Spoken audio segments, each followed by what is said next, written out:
the keys are to the glory days at the stick. From who's got it better than us to brick by brick.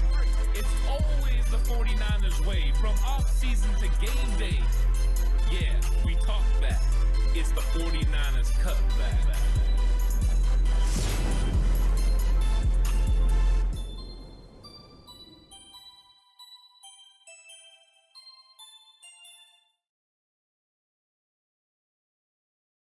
It's 49ers Cutback Podcast time. Welcome to the show. Of course, live Q&A. What's up, Golden Dragon? Letting everyone know first in chat for Golden Dragon. And of course, this is a news update / Q&A. Let me know what you guys got. Ask all the questions. It's been a little while since we've conversated, so I'm looking forward to having interaction with every single one of you in chat. Really excited about this episode. And Nathan Dickey says, I'm ready for week 2, and I feel the exact same way. Ready to get the bad taste of the Chicago Bears game out of my mouth and straight into beating the Seattle Seahawks would definitely make me feel a lot better about this football team and just better in general, because anytime you beat the Hawks, it's a good day for the team. And what's up, Mosquito Killer? How's it going? Always nice to see you. 49ers Faithful Forever, how's it going? Welcome to chat. Carson, what's up? Brad Jones, how's it going? Yeah, Brad says, I need some sensible 49ers therapy after week 1. Yeah, that's what we're going to talk about here. And right away, Carson's already getting into it with how many carries will Jordan Mason get. The key is, will Jordan Mason be the guy? Right now, Kyle Shanahan hasn't really tipped his hand to who the second string running back is going to be. Jeff Wilson Jr., he spoke praisingly about. Jeff Wilson Jr. is still going to continue to get those reps. But Jordan Mason was the better special teams option for week 1. Will he be the better overall running back option? I do have a clip to play of what Kyle Shanahan had to say about the running back room. Maybe it'll give a little bit of clarity before we get into exactly how many reps he's going to get. So here's Kyle Shanahan talking about the running back. Running, both of them. I think they're very similar. They don't mess around. They get downhill. Two types of styles that we need and that we like. But there's a lot more to playing football with us than just running with the ball. And without the ball, is that passing game? Is that pass protection? That's special teams. That's lining up. That's blocking. That's every single part of the pass play. It's protection. It's every single thing that goes into football when they don't have the ball in their hands. So Kyle's talking about the role that these running backs have to fill, and they're trying to figure it out. They're going to end up going with a hot hand in this situation. It's going to be Jordan Mason or TDP that gets most of the reps. The Niners like a 2-man rotation. They don't normally like to use more than that. I know that there's a lot of people that are pushing for them to give all 3 backs some options, as well as Deebo Samuel. I think if Jordan Mason's the guy, he's going to get 5 to 6 carries in this football game, maybe more depending on how he does with the football in his hands. But I think Jeff Wilson Jr. is going to get the first run. I think they're going to sprinkle in some Deebo Samuel. Plus, the way the Seattle Seahawks run defense, going ahead and running on the interior could be a good sign for Jordan Mason as well. Because right off tackle, where that defensive end comes across, that outside linebacker, there is a void that the 49ers could take advantage of. Denver tried, didn't execute at a high level. If the 49ers are able to execute at that point, if players like Ross Dwelley are able to make the blocks that they need to make, the 49ers have avenues to be able to execute this run game and really get it going. So I think it could be about 5 or 6 carries in this football game. But if he gets rolling, Kyle will stick with him. So I hope it ends up being more. And if you've watched the Madden simulation, which is always fun to do, the Madden simulation has Jordan Mason making an impact in this game. So take it from that, right? It's got to be fact if it happened there. And I'm going to go ahead and say what's up to everyone in chat that I didn't get to say what's up to yet. What's up, Shane? How's it going? David V, always good to see you in chat. Donald Johnson, how's it going? Welcome. BV50. Yeah, you have been gone. And then I'll address, the other questions that you had later. What's up, Thomas? How's it going? Mr. Corey in chat. Jay Ellie, of course. Awesome. Now I'm going to get back to some of these questions that are going on in chat because I want to make sure I get into them. It's been a while since we had a conversation. And Shane says the same. What's up, man? I've been gone for a minute. Let's go, Niners. Yeah, I'm with you on that. Golden Dragon saying I'm thinking a 98% chance of rain. I believe it is up to 80, so it's gonna rain in this football game. 49ers won't have, of course, the same amount of rain they dealt with. That was one of the frustrating things, but it was like torrential downpours out there that they were dealing with, but they're not going to have to deal with that now. It's just going to be California rain. And California rain is never like Chicago rain or pretty much anywhere else in the country. Let's see. Ronnie says, how many rushing yards did the team average? The team overall had 177 on 37 carries. So you can do the math. I do not know the exact average of what that is, but it's a pretty good number. I mean, getting anywhere near 200 yards rushing, when you rush, the goal is to rush it right between 30 and 40 times. That should put you in a good opportunity to win. Now, Nathan Dickey saying Jordan will get 10 touches. If he does, that means the 40 yards run game is going solid. Jordan Mason's getting positive yards on those carries.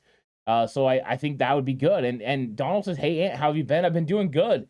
I've been enjoying putting out all the content and working with a lot of different people during the week. I've had a lot of fun, and it's exciting. I wish we would have won because I think the content would have been funner to put out there, and the interactions probably would have been a little bit better, but I'm enjoying myself overall.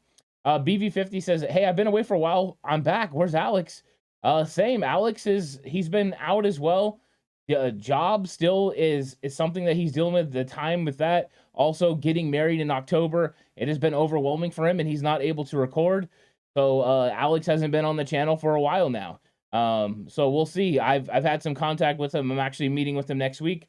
So we'll see if Alex comes back at some point. Not sure yet on what his schedule looks like moving forward. Brad Jones says, have you watched all 22 yet? It was simple. The Niners beating the Niners and football guys not wanting to win as well. Yeah, I've watched the all 22. Really enjoyed watching the all 22 because it always gives you a good idea of what's going on in the field. Right away, the initial knee-jerk reaction for everyone that watches is to question players or question the play calling. It's usually the play calling. Kyle Shanahan shouldn't have done this. Kyle Shanahan shouldn't have done that. But then when you get into the film, you understand that there's execution issues. Now, those execution issues eventually fall onto Kyle Shanahan because he has to make sure that he has the players coached up to be able to do the things they're supposed to do, or that he has the right personnel in there to get it done. So, like when you see, for instance, Ross Dwelley miss a block on a play that should have got the 49ers at least 10 yards in the run game, you ask the question, why is Ross Dwelley in on that situation? I think that's a better question than the overall play calling. But you expect Ross Dwelley to be able to make that block. He's an NFL tight end. So I think sometimes, that goes into it. But, yeah, I mean, I don't really have a problem with the way the 49ers played as far as, the game. The execution wasn't all the way there, but they had moments. They had players that stepped up. They just got to get it to where they execute together. The turnovers and the penalties are the main problems for me. Other than that, I've seen guys make a lot of really good plays, and I think you can feel comfortable with a lot of these guys playing better than even anticipated and young guys stepping up. So I don't think it's all bad for sure. Thomas says, any word on Keith Ishmael, offensive guard signed to the practice squad? He started 5 games last year for Washington. Yeah, he's a guard center option, and he can play both. And the interesting fact about him, Thomas, is the 5th round pick the 49ers sent to Washington in exchange for Trent Williams in 2020 is what they drafted Keith Ishmael with.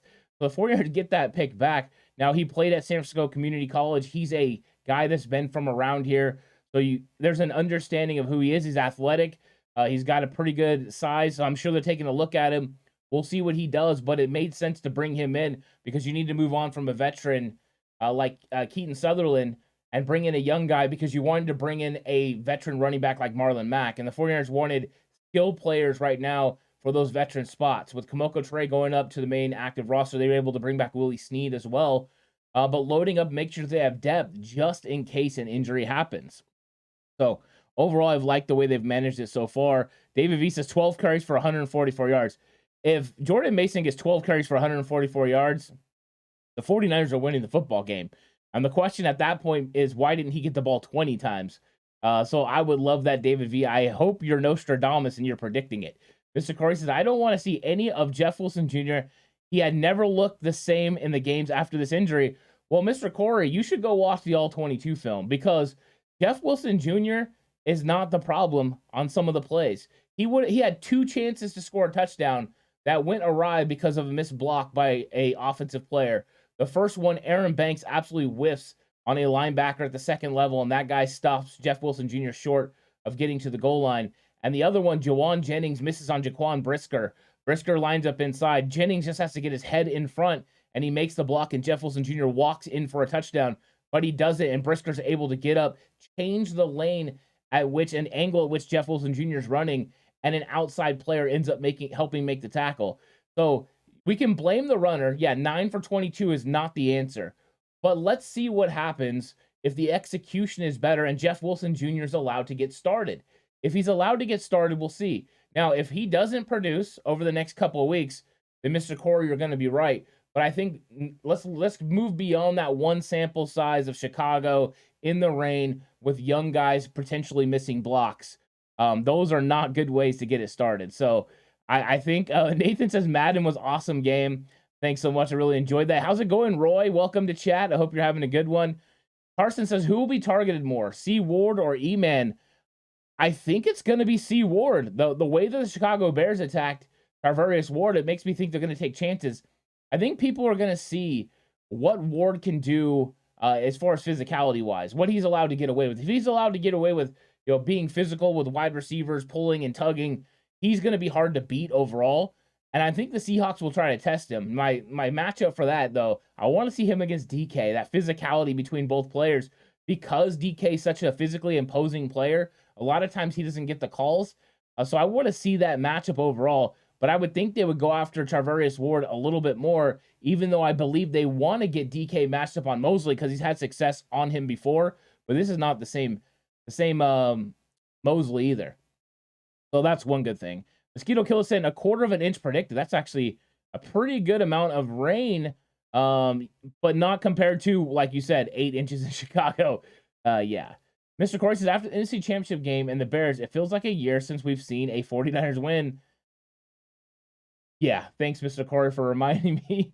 Yeah, we want to get a win here, and getting a win against Seattle definitely makes everybody feel good. You go to first place in the division. I think that is a good spot to be, so I would love that. And BV says, do you think we'll see Mac get some carries Sunday? And I honestly don't know. I think it comes down to how quick can he pick up this offense. If he can pick up this offense and understand what his roles are, because Kyle Shanahan talks about how difficult it is. In fact, I'll play that clip here in a second. How difficult it is to be able to play running back in the 49ers system, just knowing where you're supposed to do, or where you're supposed to be, what you're supposed to do, especially when the ball's not in your hand.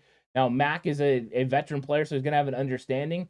But listen to what Kyle had to say about playing running back in his system without the ball in his hand. Everyone works at it, but that stuff's not easy. I mean, when you're switching Debo in and out of positions and switching backs to receiver and him to running back, I mean, there's a lot that goes into it, and people even know it real well, still mess it up. So it's not something easy, but that's what the pressure's on those guys to pick up faster than they planned on at the beginning.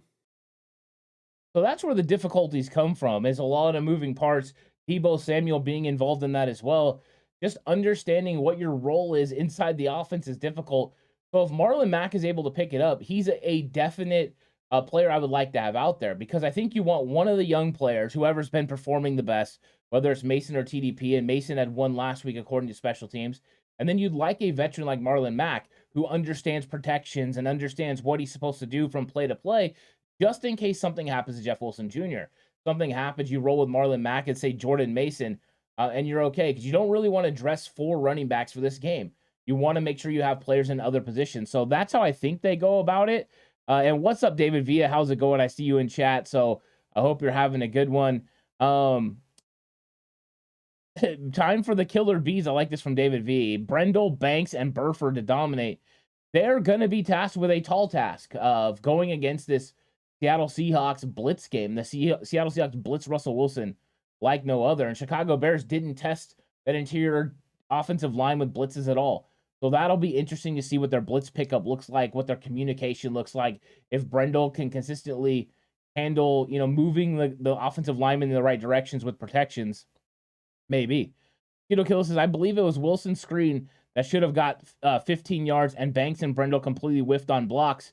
Yeah, there were some missed blocks, especially in the second level on, linebackers and things that didn't allow people to get jump started. The difference between like a Jeff Wilson Jr.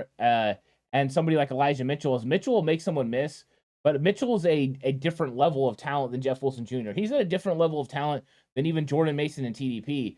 Elijah Mitchell has that extra gear, that extra speed that the 49ers really don't have with any other running back minus Debo Samuel, so they make things happen.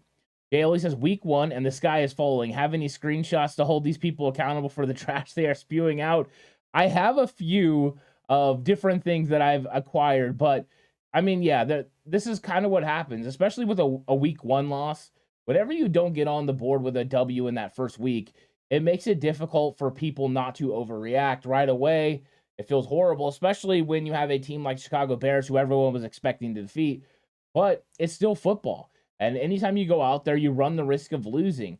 I mean, I don't know if the best team wins the Super Bowl every year. It's the team that gets hot and plays the best at that time. So things happen. I mean, really good football teams lose. The 49ers didn't execute at a high level in week 1. Now they have an opportunity to right the ship and do it right. 17-game seasons are long. They got 16 more to go ahead and prove that they're a playoff caliber team. And all you want a ticket to get into the dance. Once you do, it's a different season. So we'll see. Shane says discipline. We have to be more disciplined, and then we'll win.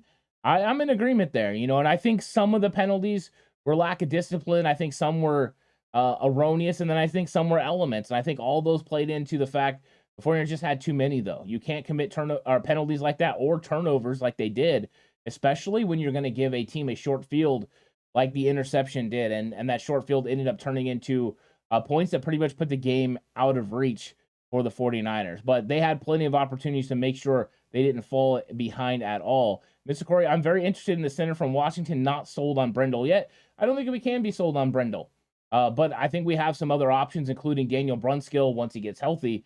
But he hasn't been getting healthy very fast. He had a setback a couple weeks ago. I played that in the news update yesterday from Kyle Shanahan that he had a setback and he's still looking to get back. And then, of course, you have Blake Hance as well that they brought in, and he could be a backup center as well. So I think they're trying to develop people all the while. I'm sure they're working on getting Nick Zakelj ready, but I don't think he's going to be ready till 2023. So it looks like it's going to be Brendel unless something happens. So maybe. 49ers Faithful Forever says, Ant, your previews on our opponents on Patreon are fire. Thank you so much for that. I really appreciate it. I've been enjoying that, breaking down the team that we're about to play and the way to attack them. And Seattle definitely has some things the 49ers can attack. So, yeah, that was a lot of fun. If you're over on Patreon, go check out the breakdown, the scouting report video. I broke down the Seattle versus Denver Broncos game, and it was a lot of fun, and it gives you an idea of what Kyle Shanahan and Chris Forster want to do in the run game for sure and how to attack. It's a lot of fun. So I hope you guys I'm glad you're really enjoying that over there on Patreon. Mr. Corey says, Elijah Mitchell averaged 6.8 yards per carry behind the same line Sunday. He did. There is a difference between Elijah Mitchell and the other backs. It's the explosiveness. If you go and you watch the film, you can put it side by side, Jeff Wilson Jr. And Elijah Mitchell. Even if you had a Jordan Mason one, Elijah Mitchell is getting to that second level faster. Recognition of hole faster. The explosiveness from 0 to 100 is just faster. And the only guy who comes close to that is Deebo Samuel. There's just something special about Elijah Mitchell. That's why he's a running back 1 and a potential Pro Bowl caliber player when healthy. Jeff Wilson Jr. is not that. Jeff Wilson Jr. is a volume carry guy. We don't know what we're going to give it to young guys yet. I've seen moments and flashes, but even then they don't have the explosiveness that Elijah Mitchell does. He's just special. And I think that's what we got to remember. This is going to be tough yards. There's going to be a lot of things they're really going to have to work through. So I think that, it'll be okay. They'll get it done. But these running backs, we got to kind of be patient with them. I'm hoping Mason has a good opportunity to get some carries in this game, but you don't know. It could be TDP. We just don't know what Kyle Shanahan's going to end up doing. And, what Anthony Lynn believes is the best option as well. Those guys are working together. Mosquito Killer says, if Brendel can't get his stuff together, may see Brunskill next week taking the center job. If Brunskill gets healthy, he could be the better option. The fact that Kyle keeps talking about he thought Brunskill was going to be ready, there's an emphasis on Brunskill being available for the starting offense. I don't know if that's for center or if that's for guard. I thought, Spencer Burford played pretty well overall, especially for a rookie. But they're definitely interested in using Daniel Brunskill's skills. And I think you want him either if he's the number 1 guy in as the 6th offensive lineman or if he's starting. But yeah, he was a starting caliber player last year, so he's still a starting caliber player this year. What is up, traffic? Welcome to chat. I hope you're having a good one. 49ers Faithful says Jeff Wilson Jr. is a 3-yard per carry guy at best. He could be. That's the thing, right? He hasn't been able to equate himself to anything more than that since 2020. 2020, he did pretty good. The problems with Jeff Wilson Jr. is in 2021, he tore his meniscus.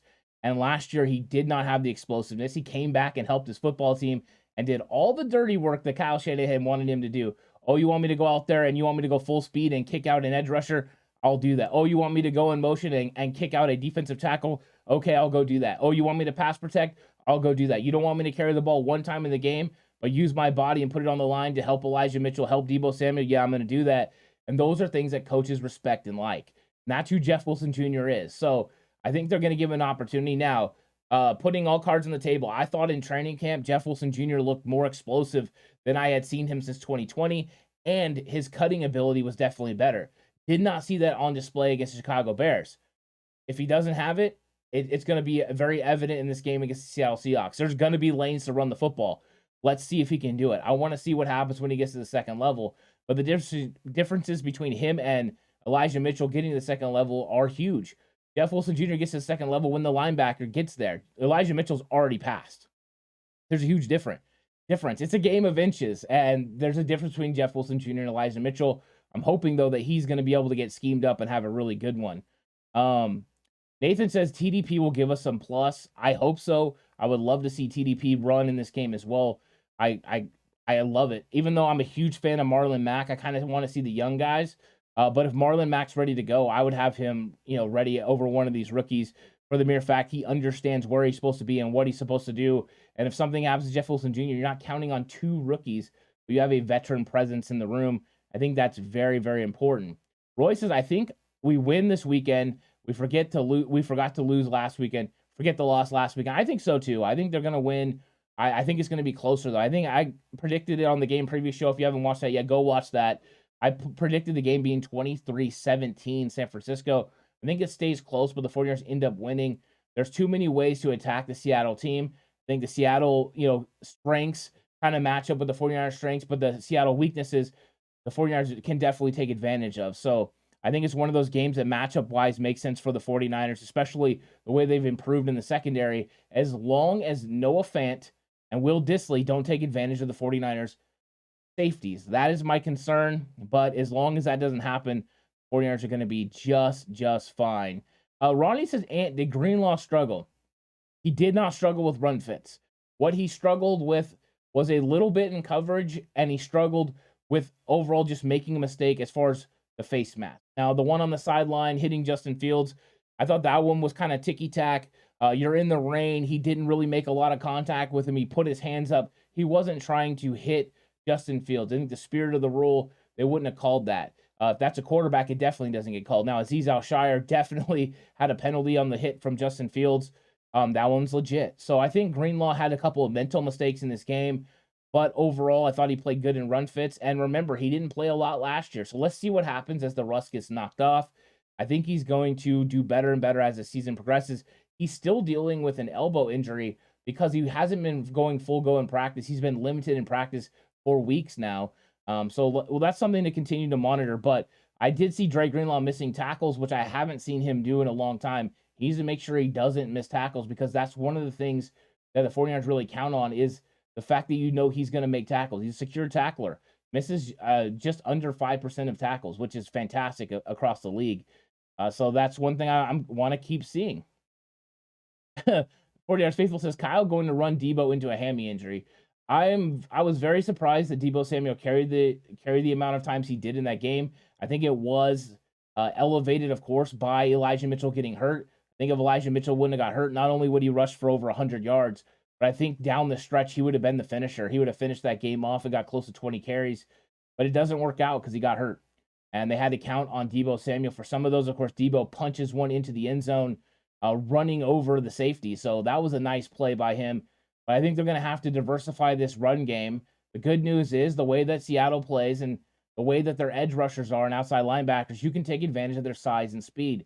They're not big and physical to be able to set the edge. So as long as you get them moving, you're going to create lanes to be able to run the football, create natural bubbles to be able to run. So I think that it still works out for the Niners, but we're going to have to monitor the usage of Deebo Samuel. Luckily, we haven't had any tweaks with a hammy. Let's hope that never happens again, 49ers faithful.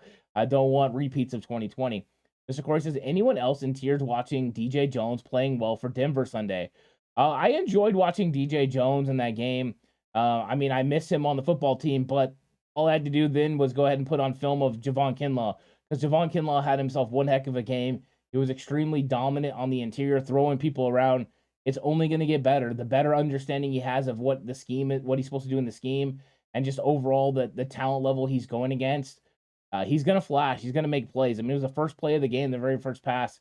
Javon Kinlaw's in the face of Justin Fields. He's looking impressive, and that makes it a little bit easier. But of course, it's never easy to lose a player of DJ Jones's caliber. He's really, really good. Brad says, do you think Gray dresses this week, or does it depend on the weather? This would be an excellent week for Danny Gray to be able to play. The 49ers might elect to go with Danny Gray. Malik Turner was the option last week. Malik Turner only logged one snap. So I think getting Danny Gray out there and letting him take the top off the defense is something the 49ers can do. The aggressive style, that Seattle plays with the pass rush could make it difficult to get the ball downfield. However, there are hole shots. Jerry Jeudy was able to be a slot receiver for a touchdown down the field. Also, Broncos tight ends were able to beat linebackers. So have that threat, especially with no Jamal Adams, of Danny Gray going deep against these corners, especially inexperienced corners like they have, could be a good option. Put him out there on Tariq Woolen. They'll naturally want to put Diggs over the top and give Woolen help. They don't want a matchup of Danny Gray one-on-one with Woolen. Even though the speed is comparable, Woolen doesn't cover and run like a 4-3 guy in coverage. He's still using his eyes. He's still unsure right now, and you can take advantage of that. So, yeah, I definitely would play him. But the weather could play a part in that, Brad. So if he does get scratched, we'll see. Carson says, love Greenlaw, but better clean up because we have practice squad studs whose mouths are watering for a chance to play. Yeah, Greenlaw's not going anywhere. Greenlaw's going to definitely clean it up. Fred Warner won't allow anything else. Fred Warner was in his grill early in that game, letting him know, like, hey, we can't make these mistakes. The comments from Nick Bosa also go to signal that. So, yeah, not too worried about it overall. 49ers Faithful Forever says Seattle has more weapons. They do have weapons. That is for sure. But what they do is they have a limitation at quarterback. Geno Smith hasn't been willing to take the big shots downfield. And in fact, that's why the Denver Broncos started squatting on everything in the second half. Oh, you're going to throw everything short? It worked early on in the game. The broken play, of course, gets the touchdown. But then the across the board, Broncos just squatted on routes. So unless he's willing to take shots down the field, which I pointed out some in my breakdown on Patreon, he wasn't willing to rip those balls in there. And if he's not, these 49ers are going to be able to jump passes and really put pressure on these wide receivers. You add in that if it is a rain game, a guy like DK Metcalf doesn't change direction very well. He's a straight ahead speed guy. That could also be a little bit of a problem for him. Seth says, I'm starting Jeff Wilson Jr. in my fantasy lineup this week. This convo has been very disheartening. I think Jeff Wilson Jr. will be okay. I think there's going to be opportunities because I think there's going to be holes. They're going to create holes. Carson says, whose roster is better, Bears or Sea Chickens? I think as far as certain positions, it kind of goes either way. I think as far as weapons-wise, like 49ers Faithful said, Seattle has more weapons. That's the truth. When it comes to other positions like defensive line, I think they have more established stars along the Bears' defensive front. So I think that's different. Also, linebackers, Roquan Smith is better than the linebackers for Seattle. But, I mean, they got some good ones still, but it's tough. BB50 says, is George Kittle going to be a game-time decision? I think they're going to make him a game-time decision again. I don't know if he's going to practice tomorrow. If he practices tomorrow, he could be in line to be able to play, but he's still not practicing. And as long as he's not practicing, he's missed 5 straight practices, it doesn't look like he's going to play. But Kyle did say he was close last week. He was close last week. You figure he's got to be a little bit closer this week. So I think they'll list him as questionable tomorrow, and then they'll make a game-time decision. With it being at home, they don't have to worry about travel or him going. So they can wait until the last minute. And I think that's what will happen. They'll wait till the last minute, and we'll find out, about an hour before the game starts if he's active or inactive. So we'll see. Mosquito Killer says, okay, so you think Mac could step in like that? And obviously, if ready. If ready, yes. I mean, he's been in camp, right? He's not a guy off the street. He was with the Houston Texans all through training camp, all through the preseason. He logged snaps and reps. Then he was a part of their practice squad. So he was only out of practice for about a week. So he's a guy that's in shape and ready to go. It's all about understanding the offense. And I don't know if he understands the terminology of Kyle Shanahan's offense or if Anthony Lynn can give him a crash course to get him ready. But he's a guy that understands what to do with the football in his hand and understands what to do with protections and things like that. So if he can pick it up, and there are guys that can do it, especially veteran players that have played for a couple of different teams, if he could do it, he could step right in and be a veteran presence for your team. It was just last year the 49ers were putting in Jaquez Patrick and Carry On as well, Carry On Johnson, guys off the street that weren't really doing anything. So yeah, I think he could. Do I think he would have a huge impact in week one? Probably not. But I would love to see it. I mean, when you have veteran guys like that and a guy that's made and fit to fit Kyle Shanahan's system, I would give it a chance. Mr. Corey says, losing Elijah Mitchell sucks, the way around it, but that's probably the only way we were going to get a steady diet of Mason or TDP. You're right, but that also means the run game changes. And what's up, Darian? Welcome to chat. It changes the run game because Jordan Mason and TDP aren't built like Elijah Mitchell. Elijah Mitchell in the toss plays to the outside, Elijah Mitchell's fantastic at it. Not only does he have the speed to put pressure on you to the outside and break the pursuit angles of safeties and linebackers, but also the vision to be able to cut back and find these little lanes that he can wiggle through. You don't have that with Jeff Wilson Jr., TDP, or Jordan Mason. Number one, they don't have the speed to put pressure on those guys in their angles. Number two, the toss play is not as dynamic with them because they don't have the speed to get the whole shot around the corner. Those are real problems, especially this week, because that's one area you can take advantage of with Seattle. Those edge players like to fly upfield pretty quickly.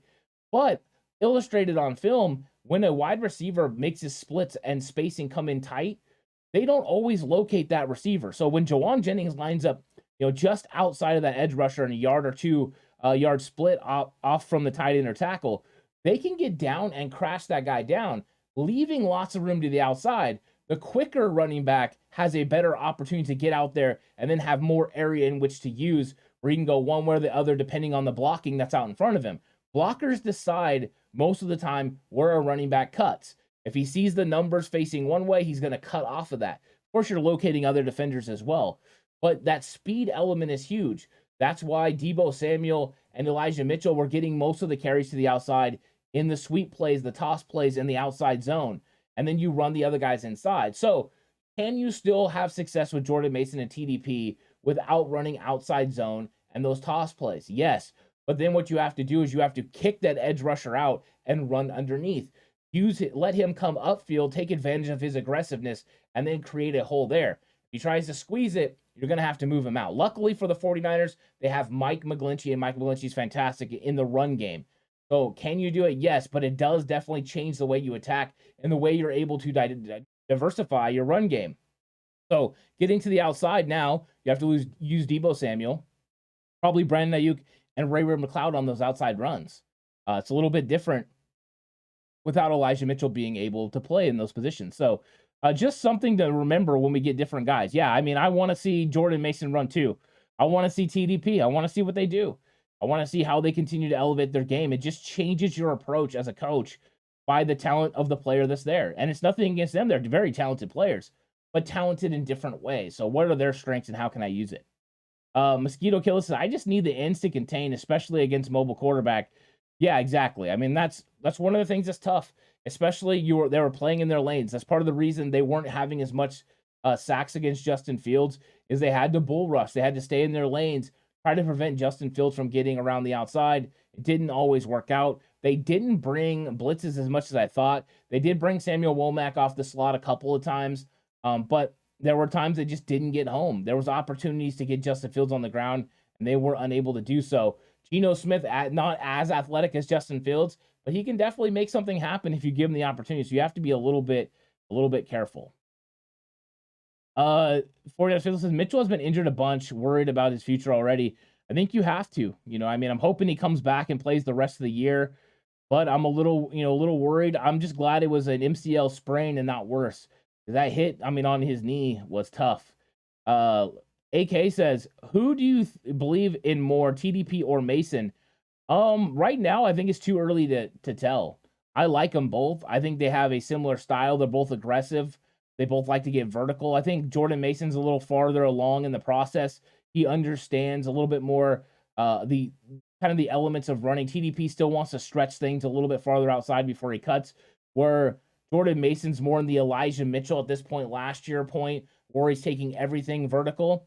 And I think I like that better from a running back early on in their development. Take everything vertical, and then eventually you start to slowly play it a little bit farther outside and realize you can take more ground. But that's the coaching point, getting vertical. And Jordan Mason's definitely got the size to do it. But I think both guys can end up having an impact on this team this season. TDP's got a little bit more juice as far as speed. And I think Jordan Mason's got a little bit more vision than TDP right now. But both guys have some definite things I'm excited about. So I want to see more of them, and I would be definitely excited to see both of them play in this game. Brad Jones says, just expect a ill-disciplined game every time we get Clay Martin officiating our games. I'm with you. Officiating does matter, and the emphasis that these officials put on certain things is clear. And that's one thing the coaches do. They try to coach up their players. Hey, these are the things that this referee crew likes to call. And you have to be mindful of those things. It is. It's just something you have to do. A part of the game. AK says, will Mason overtake Mitchell this year? No. Elijah Mitchell's a special running back. He's a special player when healthy. The problem is he hasn't been able to stay healthy. But when he's out there, 6 for 48 like he looked really good. He would have easily went over 100 yards. I'm telling you, everything I saw from this guy in training camp, he's explosive. He's special. Elijah Mitchell's one of those guys. He's made of the right stuff, but just not healthy. You need him out there for sure. AK says the old toss play. Yeah, you got to love it for sure. Mr. Corey says Mitchell was going for 1,510 healthy this season. His injury sucks. I'm with you. I'm definitely with you. So here we go. Higby says, having accelerating West Coast offense with more slant routes and screenplays. Or that's Luigi. I'm sorry, Luigi. I mean, yeah, you want to have more of the West Coast offense parts, the slants, they're there. They ran a couple to Jawan Jennings on different points in the game. Kyle Shanahan doesn't really run a West Coast offense. I know a lot of times it kind of gets put in that light because Mike Shanahan ran, a version of the West Coast offense when he came to San Francisco, in the early 90s. But the Shanahan scheme is a little bit different. It's really based on the zone scheme and play action off that. There are West Coast principles in everything around football because of Bill Walsh and his influence. But I mean, I think those influences are nice. But I think the RPO was where you're going to see some of the slants. And the way that the 49ers are able to influence linebackers, interior linebackers to step up to try to stop the run is going to create some of those opportunities. We'll see if the 49ers take advantage of that against the Seattle Seahawks. Mr. Corey says, I want to see Mason, but I would have happily waited if it meant healthy Mitchell this year. I'm with you. I want to see Mason as well. I thought Mason would eventually earn short yardage. I thought that's where he was going to be. I thought he was going to be using that category, and I thought slowly you would see more of him and less of Jeff Wilson Jr. as he figured everything out. But, that didn't happen. It's the same thing last year with Elijah Mitchell. They planned on working him in. Then Raheem Mostert goes down on the second play. So it's just one of those things where now it's happened. You have to pivot. You have to go another direction.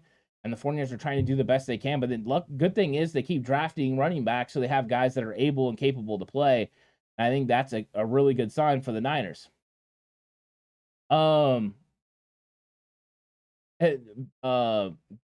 Murph says, would you trade away T. Higgins and J-Rob for Diggs? Oh, interesting. No, I wouldn't overall. But I mean, that's an interesting way to think about it for sure. But no, I wouldn't do that, Smurf. Just wouldn't be willing to make that move.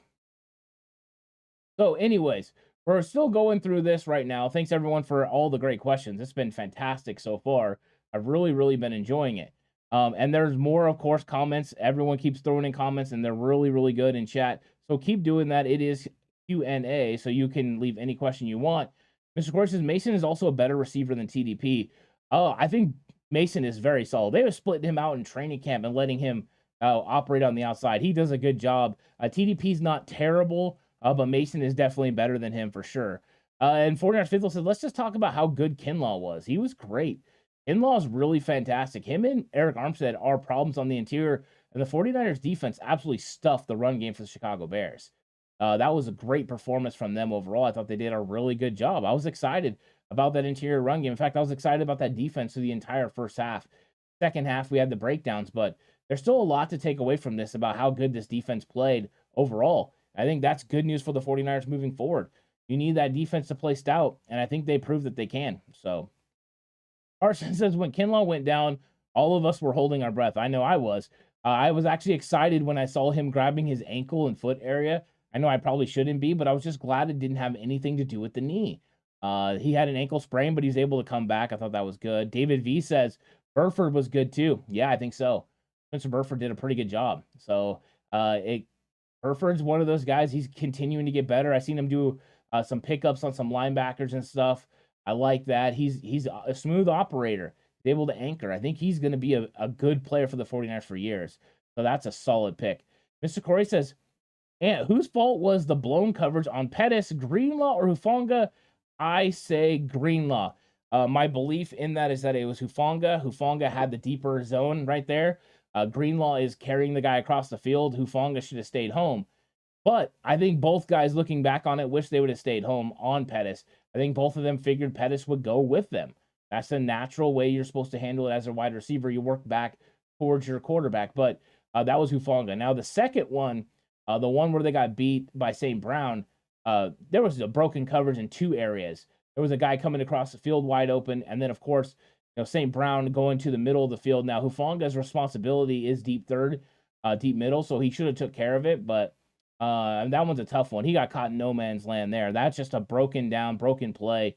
It wasn't great. And Brad Jones says, I love 40 minutes in the show, and no talk about Trey Lance, and I'm tipping a big game from him. Last year, Rob Parker said, fire Kyle before the first Rams game, and this year said Trey sucks after the first game. Yeah, I think Trey's going to be just fine. And part of the reason, and what's up, Ernest? Welcome to chat. Part of the reason that Trey is going to be just fine is comments like this that he made in his presser this week. I mean, I'm the only one that touches the ball other than the center every single play. So it's my decision most of the time where the ball goes, how it gets there, things like that, pre-snap, getting us in the right play, getting us in the right call, whether it's run game, pass game, protections, whatever it may be. So I make the most of the decisions other than the play call with Kyle. So at the end of the day, I mean, I see it as there was always pretty much a better answer. If I don't, incomplete pass, whatever, there was always, for me going back and watching the tape, there's always an option or always a better answer, unless, we do make an explosive and I do make the right play. But ball placement, little things like that could have got us, to 3rd and 2 versus 3rd and 4, little things like that. But yeah, going back and watch the tape, whether it's practice or a game, I feel like that's, like I said, where I learn so much every single rep, because little things like that can make all the difference, in the long run, especially in a game like that. I like what he's saying. You know what I mean? Besides the center, I'm the guy with the ball in my hands. As far as everything else, everything that's going to happen off of it, it's on me. And then, I'm looking at it. He's picking apart his game. He's trying to get better. He's being meticulous. I think that's how you have to go about it. I love the fact that Trey Lance is handling football and handling quarterback play that way. That's what you want from your young guy who's trying to learn. He's using every single situation to learn, not just the good plays, the bad plays, everything in between. Every single situation and every single play is an opportunity to get better.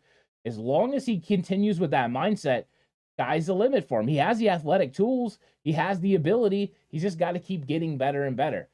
So I think that, that's one good thing about what Trey Lance does. He's got the right mindset. He really just gets it. I think he's made of the right stuff. I think he's gonna figure this thing out. Everyone's just got to hang with him. I know it's kind of tough. And what's up, Niner Sickness? Welcome to chat. Ernest says, it was disappointing. I was looking forward to the start of the season for 6 months, and to see that kind of play was a little bit saddened. Yeah, I think you got to take the good points, look at those, focus on those, and then realize lack of execution is really what happened. Now, can you fix those things? Yes. If you were getting outmatched, if your players just weren't good enough, they were getting dominated at the point of attack, that's when you get worried, because you can't get better players during the season. Can you fix penalties? Yes. Can you fix turnovers? Yes. Can you fix execution problems? Yes. Last year, the 49ers were 2-4. Execution problems all over the place. You know what they did? They fixed it. You know what was hard to fix? Cornerback. They didn't have the right players for it. This year they do. So having the right players is the first step, the most important step. After that, everything else can be fixed. So I think that's the main thing that I took away from all of it as far as the game goes. So it's really nice. And Thomas says, hey guys, show some support and hit that like button. I really appreciate it. Thanks everyone who does take the opportunity to like, all the people that have commented, especially the ones, thank you so much to like Jay Ellie and Ernest as well for for commenting on the questions for Jay in the Bay for What's Good. I really appreciate that. If you want to have one of your questions featured on What's Good with Jay in the Bay that airs on Fridays, go to the community page and leave a question. Your question could be featured. And every week I'm going to do the same thing. He goes through those questions and he answers them. So if you have a question you want him to answer, go over there and just let him know. 40 Yards Faithful says, Lance is 22, nothing but upside. Everybody got to calm down. Haha. Yeah, lots of upside for him for sure. I like Trey. And 40 Yards Gal says Trey's so different from Kyler. I agree. The mindset is there. The physical tools are there. I mean, Kyler's got the physical tools, but I don't know if his mindset is right. But Trey understands what he's supposed to do. Brad Jones says, how did you rate Trey's game? Take out the fourth quarter with that rain. Can't judge him on that. And it looked like the ball slipped out of his hand for the interception. I only didn't like 4 throws. Yeah, I mean, I think Trey is one of those things where Trey had tremendous throws. The throw to Brandon Ayuk on the crosser where he throws it over the top of the defender and then underneath the safety, fantastic. He makes the same throw to Raymond McLeod later. Those are big-time throws. A throw down the field to Jawan Jennings. So you see he can make these big-time throws and big-time plays. There's also misses, opportunities that he had where maybe he got rid of the ball a tick too quickly and he had another receiver. There's things like that. There's also times he didn't get his feet set or he had happy feet, so he wasn't able to get set. Those are things he's got to work on. But overall, I thought it was a solid performance for a young quarterback, especially in the elements and playing in his first start of the season. I look for him to get better. I look for his completion percentage to get better. But the interception in your own side of the field is definitely something he has to handle. You have to make sure you locate that defender. He said he recognized the coverage. He recognized he was robber. The cover one robber. He knows what he's got. Yet he still did not locate Eddie Jackson, and Jackson comes up with the interception. Was it a great play? Absolutely. But that's one thing you have to do as a quarterback. You're not reading your wide receivers. That's a misconception. When you drop back to pass, you're not looking for your wide out. You're looking for the defenders. Those defenders are going to signal to you who's open. Then you locate your receiver when you're throwing the football. So it's at the end that you do that. The rest of the time you're reading the coverage. You're supposed to know where your receivers are going to be, and it's their job to get there. So I thought Trey did a pretty good job. I thought that there were some things he needs to clean up, but then there were some tremendous moments where you're like, okay, there's tremendous upside here. I like it. Brad Jones says, the Croft one, obviously, and the third down missed passes to Debo and Jennings, and the final pass at the end of the first half. Yeah, the Croft one, I think, is the most egregious because that's something consistently, right, that we've had problems with, whether it was Jimmy Garoppolo or Mullins or Beathard, just missing those throws. When you have a touchdown in waiting, Tyler Croft was open for a touchdown, and Trey missed him, and it wasn't a small miss. It was a big miss. Not as big as Jimmy Garoppolo missing Kyle Juszczyk last year, but it's still a big miss. And a lot of it is because, he just didn't get set right. So I'm hoping Trey ends up making those plays because those are the kinds we're going to need. Sean says, always agreeing with Coach, man. I appreciate that. Yeah, for sure. Always appreciate Coach's point of view. Sean says, I hope all of our running backs ball out. I'm hoping so, too. I'm with you, Sean. Mr. Corey says, how about our boy Burford then telling you he's our second best offensive lineman? I don't think he's the second best yet. But by the end of the year, we could re-look at this conversation because I think he's going to get so much better during the year. But I think right now, Mike McGlinchey's still the second best offensive lineman on the team, especially because his run blocking is tremendous. Now, did he get beat on the inside by Dominique Robinson? Absolutely, he did. And that's something you're going to get from Mike McGlinchey. Speed rushers are a problem. This week, not tailor-made for Mike McGlinchey to have good pass sets, traditional pass sets against the Seahawks defense. They need to be able to run the football to help Mike McGlinchey. They need to be able to move the pocket to help Mike McGlinchey. Now, Trey Lance being able to use the zone read concept to freeze those edge rushers could be very beneficial to Mike McGlinchey. So I'm hoping the 49ers do that. I'm sure they will. They understand the weaknesses of their players, and now they just got to put them in the best situation to be successful. So those are things to watch. If we get in third and longs, those aren't good for Mike McGlinchey in this game. So hopefully that doesn't happen very often. I'm hoping. Mr. Corey said, I gave Trey a C-. I didn't really grade him. I'll be honest. I was talking to Jay Hill about this on the Ant Hill show, and I said, I want to take another week before I grade him because, I want to know how much was elements. He was working within his framework, but was he really getting the stride that was necessary? Was he worried about the rain? How was the footing? I don't know. I don't know how the ball was coming out of his hand with the rain. There's a lot of things that were playing into it. And even when it's not raining, there's still a wet ball because the grass is wet. So I think I want to wait, take a look, and then after this game, I'm going to give a grade. Now, it's going to rain again. I'm going to have to grade him on 2 rain performances, but at least they're consistent performances because there'll be rain in each one.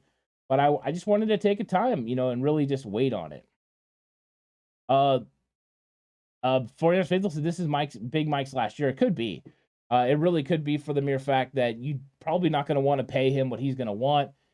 He's still one of the best run blockers in the league, but the 49ers have proven they like to go with cheaper options along the offensive line, and drafting someone or signing someone that's cheaper, it could make a lot of sense, and maybe they already have someone like Blake Hance who ends up taking over, or Colton McKivitz, or maybe it's one of those guys. We'll see. Maybe it's Daniel Brunskill. He's a cheaper option than Mike McGlinchey. He's making $2.4 million this year, where Mike McGlinchey's making over $10 million. The difference is huge. How much difference would there be in play? Well, McGlinchey's a fantastic run blocker. Brunskill's okay. So you would lose something there. Now, you would be better in pass blocking than McGlinchey. So you kind of got your give and take. David V says Burford allowed 0 pressures. That's true. Burford did allow 0 pressures, but there was some missed blocks in the run game. And that's a place that he needs to get better at. But I think you could look at every single one of those guys and find plays that they need to get better at, and then outstanding plays as well. So young guys are going to make mistakes. We just kind of got to live with it. And the truth is, as offensive linemen, you're going to make mistakes every game. And all of them are going to be highlighted because they end up impacting the game in some way or shape or form. You're just hoping it doesn't make it a big impact. There's not very many Trent Williams that can go through a game without having one single thing impact your team. Those don't happen very often. That's why he's an all-pro. That's why he's a potential Hall of Fame player. The rest of the offensive linemen are just trying to stack good reps. They're trying to have, 5, 6 good plays before they have a bad one, or 8 to 10 plays before they have a bad one. That's their goal. And that's what they're all working towards. Just consistency, consistently getting better.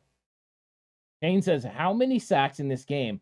I say 3.2 from Bosa, 1 from Kinlaw. I think that they have an opportunity to get after Geno Smith. Now, Geno's going to want to get rid of this football early.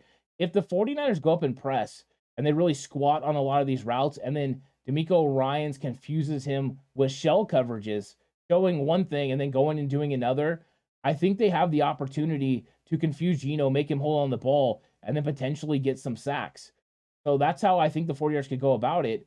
But they're going to have to work really hard to make it happen. 49ers Faithful says, much rather see Armstead get sack or 2. He struggled big time last week. He played so good against the run. Eric Armstead played very good against the run, taking on double teams. I mean, he just didn't give ground. Hassan Ridgeway was the same way. But, I mean, yeah, I want to see Armstead get sacks from the interior because I really want him to start getting, some appreciation for what he does on the inside. But we'll see how it ends up, working out. But I think early on, these teams are going to try to double team Kinlaw and double team Armstead and push them into the linebackers. If they can hold their ground, there's going to be lots of opportunities for Armstead to be able to get sacks on 3rd and long. Shane says, I would like to see Hyder get a sack. Yeah, we'll see what this rotation looks like, especially with Kamoko Toure coming up. Kamoko Toure is going to come up, and he's going to be a part of this 49ers defensive rotation as well. Jordan Willis didn't play last week. He was a healthy scratch. So let's see if Toure ends up getting into that rotation. It's going to be curious.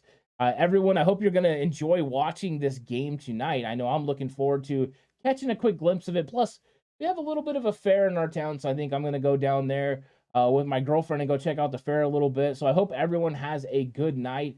I really enjoyed this show, and I'm looking forward to having a good conversation with you guys after the Niners win, and we have a nice reaction show. So join me for the reaction show, but also join the channel tomorrow. A new episode of Cover 2. Me and Warren go over a bunch of different topics, and then What's Good with Jay in the Bay also coming up tomorrow at 1 p.m. So check those out. And then Saturday, What's the Game Plan? I get deeper into the X's and O's, take some of the things I learned from the film, and tell you exactly how I expect Kyle Shanahan and D'Amico Ryans to attack the Seahawks and what their advantages are. So thank you guys so much for watching. I hope you all have a good night. Stay safe, and remember, the right way is always the 49ers.